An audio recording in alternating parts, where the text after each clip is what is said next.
എല്ലാവർക്കും സ്വാഗതം. ഈ റിവ്യൂ ഇഷ്ടപ്പെടുകയാണെങ്കിൽ ഒന്ന് ലൈക്ക് ചെയ്തും ഹൈപ്പ് ചെയ്തും സപ്പോർട്ട് ചെയ്യണേ. അങ്ങനെ ഗോവർദ്ധനോടും അലീനയോട് ശരണ്യ സത്യം പറഞ്ഞ കാര്യമെല്ലാം ബാലചന്ദ്രൻ പറഞ്ഞ ശേഷം ഗോവർദ്ധനും പറയുന്നുണ്ടായിരുന്നു, എന്നാൽ പിന്നെ നമുക്ക് എല്ലാവരെയും പത്രസമ്മേളനം വിളിച്ച് അതുപോലെ തന്നെ എല്ലാവരെയും ഇത് അറിയിക്കണമല്ലോ, രോഹിത് നിരപരാധിയാണെങ്കിൽ അവൾ തന്നെ അത് തുറന്ന് പറയണ്ടേ എന്നൊക്കെ പറയുമ്പോൾ ബാലചന്ദ്രൻ പറയുന്നുണ്ടായിരുന്നു, അങ്ങനെ അത് അവൾ പറയുന്നു തോന്നുന്നില്ല, അലീനയോട് മാത്രമാണ് ഇപ്പോൾ ശരണ്യ സത്യം പറഞ്ഞിട്ടുള്ളത് എന്ന് പറയുകയാണ് കേട്ടോ. അപ്പോൾ നമുക്ക് അലീനനെ കൊണ്ട് തന്നെ ഇങ്ങനെ അവളെ കൊണ്ട് പറയിപ്പിക്കാനുള്ള വഴി നോക്കിയാലോ എന്ന് പറയുമ്പോൾ അലീന അങ്ങനെ അവളോട് ഇങ്ങനെ പറയുന്നു തോന്നുന്നില്ല, അവളുടെ മൈൻഡ് സെറ്റ് വേറെയാണ് എന്നാണ് കേട്ടോ പറയുന്നത്. അപ്പോൾ ബാലേട്ടൻ്റെ മകളല്ലേ, അതുപോലെ തന്നെ രോഹിത് അവളുടെയും കൂടി സഹോദരനല്ലേ എന്നൊക്കെ ഇങ്ങനെ ഗോവർദ്ധൻ ചോദിക്കുന്നുണ്ട്. പക്ഷേ അലീന അതൊന്നും ഉദ്ദേശിച്ചല്ലല്ലോ അങ്ങോട്ട് പോയതും, ശരണ്യയ്ക്ക് ആശ്വാസം ധൈര്യമൊക്കെ കൊടുക്കാൻ വേണ്ടിയിട്ടാണല്ലോ. അപ്പോൾ അതൊക്കെ ബാലചന്ദ്രൻ ഗോവർദ്ധനോട് പറയുന്നുണ്ട് കേട്ടോ. പിന്നീട് മനു പറഞ്ഞ കാര്യം പറയുന്നുണ്ടായിരുന്നു. മനു ഇതന്നെയാണ് കഴിഞ്ഞ ദിവസം എന്നോട് പറഞ്ഞതെന്ന് പറയുമ്പോൾ എന്താ പറഞ്ഞതെന്ന് ചോദിക്കുക. അപ്പോൾ അലീനയോട് മാത്രമാണല്ലോ ശരണ്യ സത്യം പറഞ്ഞിട്ടുള്ളത്, അപ്പോൾ അതുകൊണ്ട് തന്നെ അവൾക്ക് ഇങ്ങനെ ഇനിയിപ്പോൾ അവൾ എല്ലാം സമ്മതിച്ചു കഴിഞ്ഞു, അതുപോലെ തന്നെ കോടതിയിൽ ചെന്നിട്ട് അവൾ മൊഴി മാറ്റി പറഞ്ഞാൽ എല്ലാം തീർന്നില്ലേ എന്നും ബാലചന്ദ്രൻ ചോദിക്കുന്നുണ്ട് കേട്ടോ. അപ്പോൾ മനു ആണെങ്കിലും ബാലേന്ദ്രനോട് പറഞ്ഞിട്ടുണ്ടായിരുന്നല്ലോ, രാഷ്ട്രീയക്കാരും അതുപോലെ തന്നെ സമുദായക്കാരും ഒക്കെ പറയുന്ന പോലെ ശരണ്യയ്ക്ക് ചെയ്യാൻ പറ്റുള്ളൂ എന്ന് പറയുന്നുണ്ടായിരുന്നല്ലോ. അപ്പോൾ അതും കൂടെ കേൾക്കുമ്പോൾ ഗോവർദ്ധനും അത് ശരിയാണെന്ന് തോന്നുന്നുണ്ട്. അപ്പോൾ ഗോവർദ്ധൻ പറയുന്നുണ്ടായിരുന്നു, എന്നാൽ പിന്നെ നമുക്ക് അലീനനെ കൊണ്ട് തന്നെ ഈ കാര്യം നയത്തിലങ്ങ് കൈകാര്യം ചെയ്യിപ്പിക്കാം എന്ന് പറയുന്നുണ്ട് കേട്ടോ. അപ്പോൾ എന്തായാലും നമുക്ക് നോക്കാമെന്നൊക്കെ ബാലചന്ദ്രനാണെങ്കിലും പറയുകയാണ് കേട്ടോ. അപ്പോൾ ഇതിനൊരു പരിഹാരം കാണാൻ വേണ്ടിയിട്ടാണ് തന്നെയും കൂടെ ഞാൻ ഇങ്ങോട്ട് വിളിച്ചത് എന്നൊക്കെ പറയുന്നുണ്ടായിരുന്നേ. അത് കഴിഞ്ഞ് പിന്നീട് വൈജയനെയാണ് കേട്ടോ കാണിക്കുന്നത്. അപ്പോൾ നേഴ്സ് വന്നിട്ട് വൈജയനോട് പറയുന്നുണ്ടായിരുന്നു, ഡോക്ടർ റൗണ്ട്സിന് വരുന്നുണ്ട് എന്ന് പറയുന്നുണ്ട് കേട്ടോ. അപ്പോൾ ഡോക്ടർ വരും, എന്നിട്ട് പിന്നെ കാര്യങ്ങളൊക്കെ ചോദിക്കുന്നുണ്ടായിരുന്നു. അപ്പോൾ ഡോക്ടറോട് ചോദിക്കുന്നുണ്ട്, വൈജ പ്ലാസ്റ്റർ വെട്ടാറായോ എന്ന് ചോദിക്കുന്നുണ്ട് കേട്ടോ. അപ്പോൾ അതുപോലെ തന്നെ വീട്ടിൽ പോകാൻ തിരക്കായോ എന്ന് ചോദിക്കുമ്പോൾ, ഡിസ്ചാർജ് ചെയ്യണമെന്നൊക്കെ ചോദിക്കുമ്പോൾ, പ്ലാസ്റ്റർ ഒന്ന് വെട്ടി കിട്ടിയിരുന്നെങ്കിൽ ഞാനൊന്ന് ഫ്രീ ആവുമായിരുന്നു, ഇത് ഒരേ കിടപ്പല്ലേ, ഇങ്ങനെ കിടന്ന് മടുത്തു എന്നൊക്കെ വൈജ പറയുന്നുണ്ട്. അപ്പോൾ ഡോക്ടർ പറയുന്നുണ്ടായിരുന്നു, ഇവിടെ ഇങ്ങനെ കിടക്കണമെന്നില്ല, നല്ലൊരു ഹോം നേഴ്സിനെ കിട്ടുകയാണെങ്കിൽ വീട്ടിലേക്ക് പോകാമെന്ന് പറയുന്നുണ്ട്. പിന്നീട് വൈജയുടെ ഷുഗറും ബി പി ഒക്കെ നോക്കുമ്പോൾ അതൊക്കെ കുറച്ച് കൂടുതലാണ് കേട്ടോ. അപ്പോൾ അത് ഇങ്ങനെ വൈജയനോട് പറയുന്ന സമയത്ത് ഇതെല്ലാം കൂടുതലാണല്ലോ എന്ന് പറയുന്ന സമയത്ത് വൈജ പറയുന്നുണ്ടായിരുന്നു, മിക്കവാറും ഞാൻ ഇവിടുന്ന് പോകുമ്പോഴേക്കും എനിക്ക് എല്ലാ അസുഖങ്ങളും വരും, അല്ലാതെ പ്രത്യേകിച്ച് ഗുണമൊന്നുമില്ല എന്ന് പറഞ്ഞ് ദേഷ്യപ്പെടുകയാണ്. അപ്പോൾ ഡോക്ടർ പറയുന്നുണ്ടായിരുന്നു, അത് അതിന് ഞങ്ങളല്ലല്ലോ കാരണക്കാർ, ചിലപ്പോൾ നിങ്ങൾ കഴിക്കുന്ന മെഡിസിൻ്റെ ആവാം, അല്ലെങ്കിൽ നിങ്ങളുടെ ദേഷ്യം ടെൻഷനൊക്കെ കൊണ്ട് വന്നതാവാന്നൊക്കെ പറയുന്നുണ്ട് കേട്ടോ. അതുകൊണ്ട് കുറച്ച് നല്ല ബുക്കൊക്കെ വായിച്ച് കിടക്കുക എന്നൊക്കെ പറയുന്നുണ്ട്. അതുപോലെ തന്നെ പ്ലാസ്റ്റർ വെട്ടാറായോ എന്ന് ചോദിച്ചല്ലോ, അപ്പോൾ സ്കാനിങ്ങിന് എഴുതിയിട്ടുണ്ട് കേട്ടോ. സ്കാനിങ് എടുക്കണം എന്ന് പറയുമ്പോൾ വൈജിക്ക് അങ്ങ് ദേഷ്യം വരുന്നുണ്ട്. ആഴ്ചയിൽ 2-3 സ്കാനിങ് ഉണ്ട്, ഇന്നിപ്പോൾ എന്തിനാ സ്കാനിങ് എന്ന് ചോദിക്കുക. അപ്പോൾ ഡോക്ടർ പറയുന്നുണ്ടായിരുന്നു, പ്ലാസ്റ്റർ വെട്ടണമെന്ന് അറിയണമെങ്കിൽ സ്കാനിങ് എടുത്ത് നോക്കിയാലേ പറ്റുള്ളൂ എന്ന് അറിയട്ടെ. അപ്പോൾ അതും വൈജിക്ക് ദേഷ്യമാണ്. അപ്പോൾ പറയുന്നുണ്ടായിരുന്നു, ഇത് സ്കാനിങ് അല്ല, വെറുതെ ആൾക്കാരെ പിഴിയാൻ വേണ്ടിയിട്ടാണ്, എൻ്റെ ഹോസ്പിറ്റൽ ബില്ല് കൂടല്ലാതെ അതുകൊണ്ട് വേറെ പ്രയോജനമൊന്നുമില്ല എന്നൊക്കെ പറയുന്നുണ്ട് കേട്ടോ. അപ്പോൾ ആ ഒരു ദേഷ്യത്തിൽ കിടക്കുകയാണ്. അപ്പോൾ നേഴ്സ് പറയുന്നുണ്ടായിരുന്നു, സ്ട്രക്ചർ ഇപ്പോൾ വരും, രാവിലെ തന്നെ അങ്ങ് സ്കാനിങ് എടുത്തേക്കാന്ന്. അപ്പോൾ ആ നേഴ്സിനോടും കുറച്ചൊക്കെ ചൂടായി ദേഷ്യപ്പെട്ട് പറയുന്നുണ്ട് കേട്ടോ വൈജ. അത് കഴിഞ്ഞ് പിന്നീട് കൃഷ്ണമോൾ സ്കൂൾ വിട്ട് വന്ന് കോളിംഗ് ബെല്ല് അടിക്കുകയാണ്.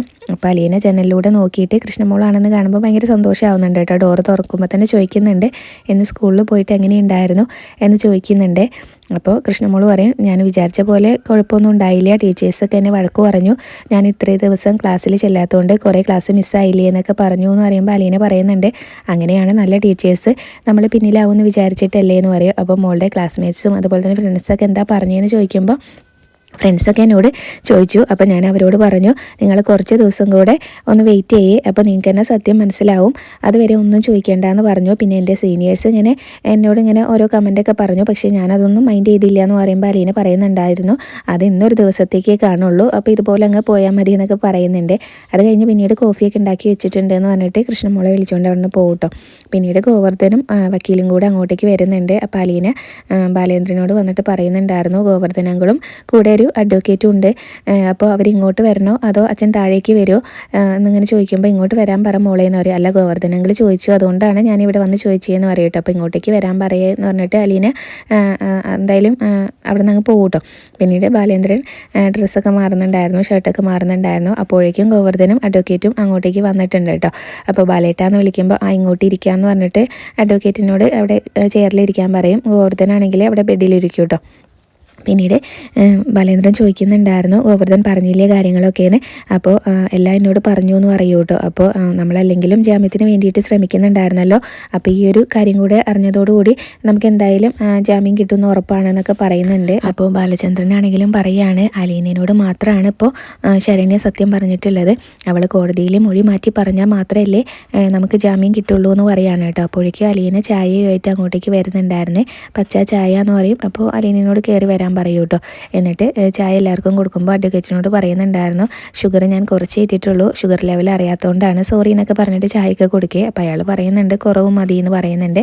പിന്നീട് അലീനെ അങ്ങനെ പറഞ്ഞാൽ ശരണ്യ കേൾക്കില്ലേ എന്നൊക്കെയാണ് കേട്ടോ അഡ്വക്കേറ്റ് ചോദിക്കുന്നത്.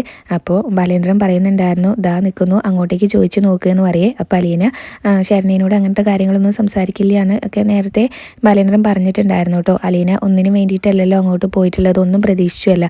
ശരണ്യയ്ക്ക് ധൈര്യം കൊടുക്കാനും ആത്മവിശ്വാസം കൊടുക്കാനൊക്കെയാണല്ലോ പോയിട്ടുള്ളത്. അപ്പോൾ അലീനയോട് തന്നെ ചോദിക്കുന്നുണ്ടായിരുന്നു കേട്ടോ അഡ്വക്കേറ്റ്. ശരണ്യനോട് ഇങ്ങനെ മൊഴി മാറ്റി പറയാൻ വേണ്ടി നിർബന്ധിച്ചാൽ അവൾ കേൾക്കില്ലേ എന്ന് ചോദിക്കുമ്പോൾ പറയുന്നുണ്ടായിരുന്നു ഞാൻ എങ്ങനെയും സാറേ അത് പറയുക, ഞാൻ അവിടെ 2-3 തവണ പോയപ്പോഴും അവിടെ എല്ലാവരും എൻ്റെ സംശയത്തോടു കൂടിയാണ് നോക്കിയിരുന്നത് എന്ന് പറയുന്നുണ്ട് കേട്ടോ. ഇപ്പോഴും അവർക്ക് ആ സംശയമൊന്നും മാറിയിട്ടില്ല. ഞാനിങ്ങനെ ഇവിടുത്തെ പ്രതിനെ രക്ഷിക്കാൻ വേണ്ടി ഇങ്ങനെ ചെയ്യുന്നതാണെന്നൊക്കെയാണ്, അവളെ സ്വാധീനിക്കാൻ ചെന്നതാണെന്നാണ് അവർ പറഞ്ഞുകൊണ്ടിരിക്കുന്നത്.